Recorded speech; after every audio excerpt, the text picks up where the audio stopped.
광화문 내거리 지나시는 서울시민 여러분, 며칠 전 제헌절이 아주 오랜만에 공휴일로, 국가 공휴일로 지정되었습니다. 그런데 제헌절이라는 날에 국회의장이 제헌절 축사를 하는데 해서는 안 되는 말이 나왔습니다. 국회의장의 이름으로 남북 국회회담을 제안을 했다는 얘기입니다. 우리가 옛날 말에 자다가 봉창 두드린다는 소리가 있습니다. 모든 일에는 순서가 있고 이치가 있는 법인데, 북에서 남북관계를 적대적인 두 개의 국가 관계로 선포를 해버렸습니다. 1948년 대한민국 정부가 수립된 이후 근 80년 동안 대한민국 정부는 북을 정식 국가로 한 번도 인정한 바가 없고, 북의 영토를 대한민국이 수복하지 못한 미수복 영토로 지정을 해왔었습니다. 이는 대한민국 정부가 근 80년 동안 한 번도 북을 국가로 인정을 하지 않으면서 이제 와가지고 또다시 제헌절을 통해서 남북 국회회담이라고 하는 도저히 받아들일 수 없는 이런 제안을 했다는 얘기가 됩니다. 왜 국회의장은 지금 남북 국회회담을 제안을 했을까요? 한번 되돌이켜 보겠습니다. 이승만은 일제시대에 있었던 1925년에 치안유지법을 이어받아서 1948년에 국가보안법을 만들었습니다. 박정희는 1933년 일제가 조선의 애국자들을, 독립운동가들을 때려잡던 조선사상범 예방구금령이라고 하는 법을 이어받아서 1975년에 사회안전법을 만들었습니다. 이 이승만과 박정희가 만들어놓은 이 법은 자기의 정권을 유지하는 법일 뿐, 한국의 민주주의를 수호하고 통일을 바라는 사람들을 잡아넣는 데만 역할을 했던 세계적인 악법 중의 악법이었습니다. 사회안전법이라는 게 뭔지 아십니까?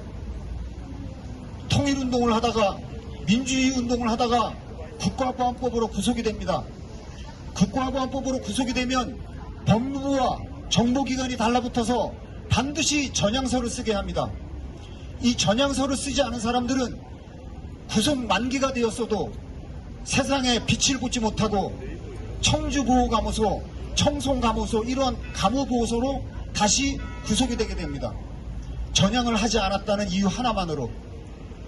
그래서 그분들이 30년, 40년의 옥고를 치르면서도 자기의 양심을 지키고 이 땅의 민주주의와 통일을 한 번도 저버리지 않았던 그러한 분들로 지금도 기록으로 남아 있습니다. 일제시대 때 이재유라고 하는 반일 독립운동가가 있었습니다. 이분도 36년에 구속이 되어서 42년에 만기 출소를 하게끔 되어 있었습니다. 그렇지만 일제는 조선사상범 예방구금령이라고 하는 이런 악법을 내세워서 42년에 출소를 시키지 않고 다시 감호소로, 청주 감호소로 재구속을 시켜버리고 말았습니다. 급기야 이 이재유라고 하는 분은 44년 독립을 딱 100일 앞둔 그러한 날짜에 옥살을 하고 말았습니다.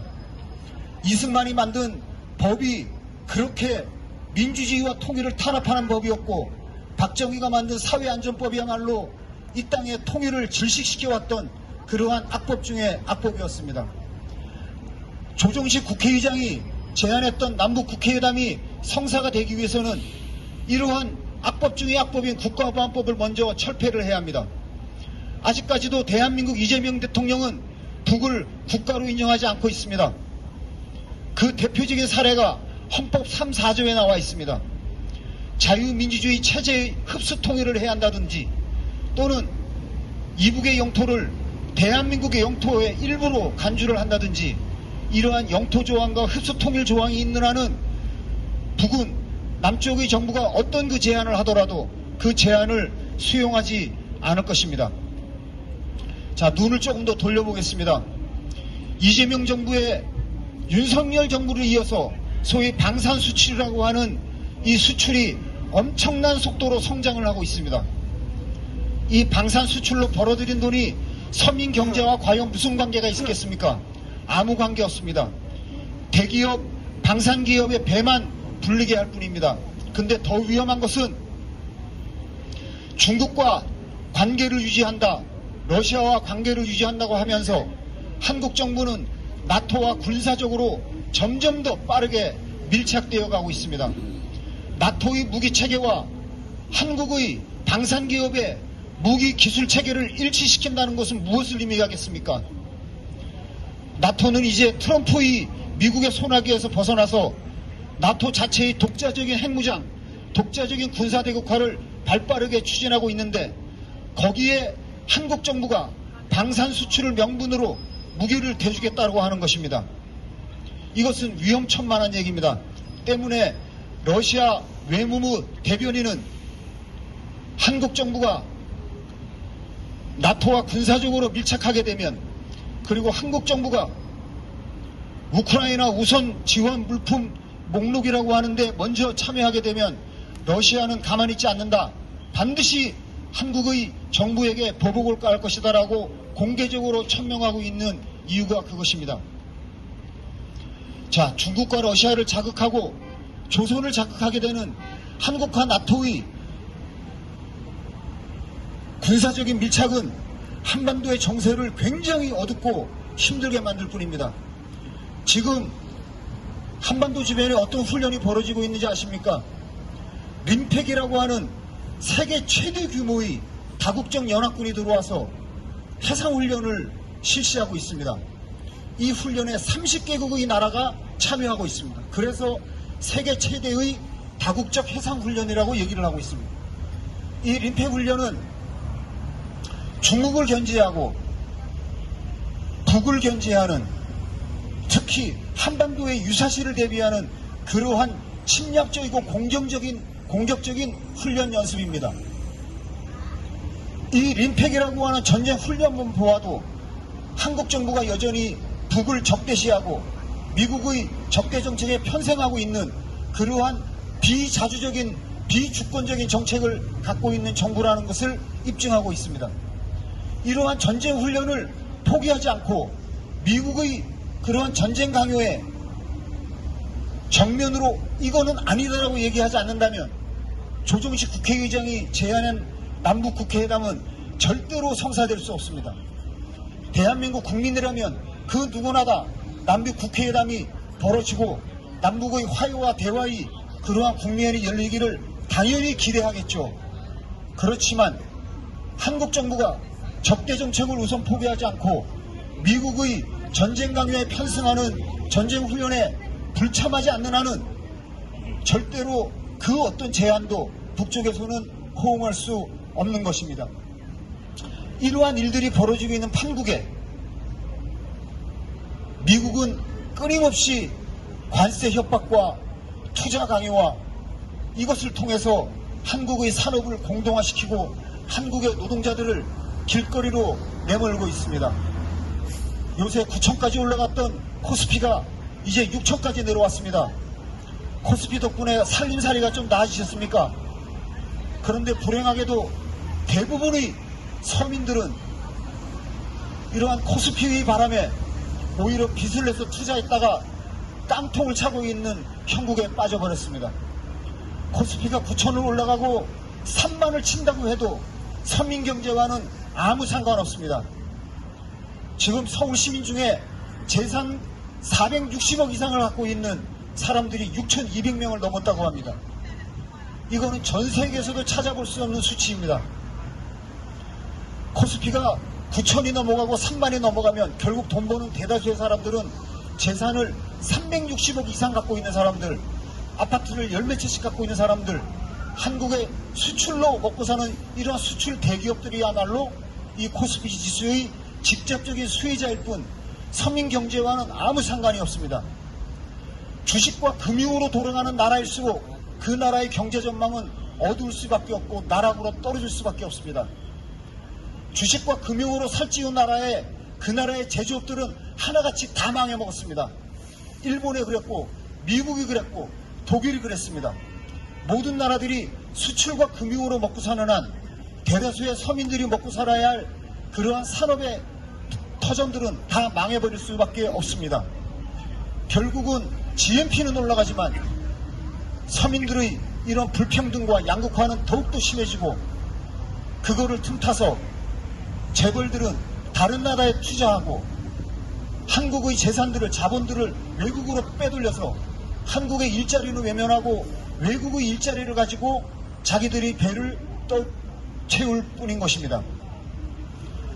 이러한 여러 가지 현상들이야말로 우리의 한국 사회가 어디로 가고 있는지를 극명하게 보여줍니다. 우리가 광화문을 지날 때마다 뼈저리게 느끼는 것이 그것입니다. 광화문을 볼 때마다 한국 사회가 얼마나 어수선하고, 한국 사회가 얼마나 엉망진창이고, 한국 사회가 얼마나 민주주의의 질서가 유린되고 있는지를 우리는 목도합니다. 성조기를 들고, 일장기를 들고, 이스라엘 국기를 들고 벌어지는 판이 광화문의 소위 민심이라고 하는 곳입니다. 시민들이 이스라엘 국기를 든다는 것은 무엇을 의미합니까? 이스라엘이 팔레스타인에 자행했던 그러한 만행들을 우리는 벌써 잊었단 말입니까?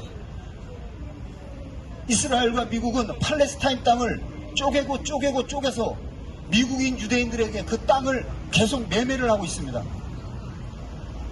팔레스타인 국민들은 이제 자기 땅을 자기 정부의, 팔레스타인 정부의 허가도 맞지 않은 채로 이스라엘과 미국인들이 들어와서 땅을 팔아먹는 광경을 지켜보고 있습니다.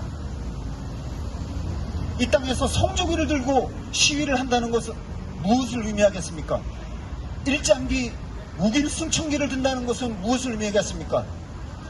한일 관계 더 이상 묻지 마, 한일 관계 무조건 개선해, 이것이 미국이 아시아에서 나토를 만들고 미국이 한국과 일본과 호주와 필리핀을 묶어서 러시아를 견제하고 중국을 견제하고 유사시에 조선과 군사 대결을 하겠다라고 하는 그러한 망상에서 비롯된 것입니다. 이러한 것 모두가 한 방향을 가리키고 있습니다. 이재명 정부의 당당한 주권 있는 정책을, 당당한 자주적인 정책을 펼치지 않는 한 조정식 국회의장이 얘기한 남북국회회담은 그야말로 아닌 밤중에 잠꼬대요, 아닌 밤중에 봉창 두드리는 국제적인 그런 웃음거리로 될 뿐입니다. 지금부터라도 정부는 직시해야 합니다. 남북관계는 역사가 있는 것이고, 북이 갖고 있는 핵은 또한 자기 나름대로 역사가 있습니다. 모든 적대정책과 모든 제재정책과 모든 군사훈련을 중단하지 않고, 헌법 뜯어고치지 않고, 흡수통일정책 폐기하지 않고, 북을 국가로 인정하지 않는 정책을 바꾸지 않는 한, 그리고 국가보안법을 바꾸지 않는 한 남북의 그 어떤 국회회담이 아닌 그 어떤 제안도 남북 간에는 이루어지지 않을 것입니다. 그래서 우리는 요구합니다. 실용외교라고 하는 것이 그저 돈에 급급한 그러한 이익만 쫓는 것이 실용외교가 아니고, 국민들의 주권적 요구를 정확히 읽는 것, 그것이 진정한 실용외교이고, 그것이 양극화와 이 차별을 반대하는 우리 서민 민중들의 요구에 부합하는지 아닌지, 그것에 기초해서 정책을 펼쳐나가는 것이야말로 진정한 주권외교이고 실용외교라고 저희는 생각합니다. 이제 고작해야 1년이 지나 넘었습니다. 이재명 정부에게 거는 기대, 아직까지 대다수의 국민들은 기대를 하고 있습니다. 내란 세력 척결해야죠. 이 내란 정당이라고 하는 국민의힘을 언젠가는 반드시 국민의힘으로 정당을 해산시켜야 합니다. 그러한 과제가 여전히 미완의 과제로 남아있고, 이제 개헌을 한다고 하죠.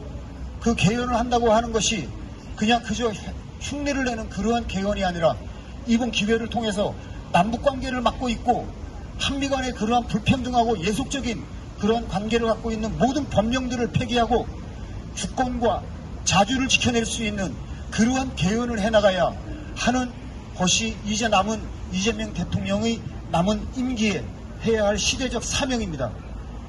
우리는 이 정부가 주권과 자주를 대변해 나간다면 언제든지 지지하지만, 주권과 자주를 외면하고 한미동맹의 그러한 전쟁 요구와 무기나 팔아먹는 그러한 소위 값싼 실용외교로 나간다면 우리는 당연히 국민과 함께 당당한 저항의 목소리를 낼 것입니다. 이번 재현절 조정식 국회의장의 남북국회회담 제안을 보면서 저는 이러한 참 많은 복잡한 생각에 빠지게 되었었습니다. 다시 한번 우리가 주권과 자주를 생각하고 남북관계를 풀려면 과연 근원적으로 어떠한 법과 어떠한 제도를 없애야 되는지, 우리 정부가 어떻게 남과 북의 민족의 동질성과 자주성을 회복해 나가는 그러한 정치를 펼쳐나갈 건지에 대한 우리 국민들이 똑똑히 지켜볼 것입니다. 감사합니다. 힘찬 박수로 끝내도록 하겠습니다.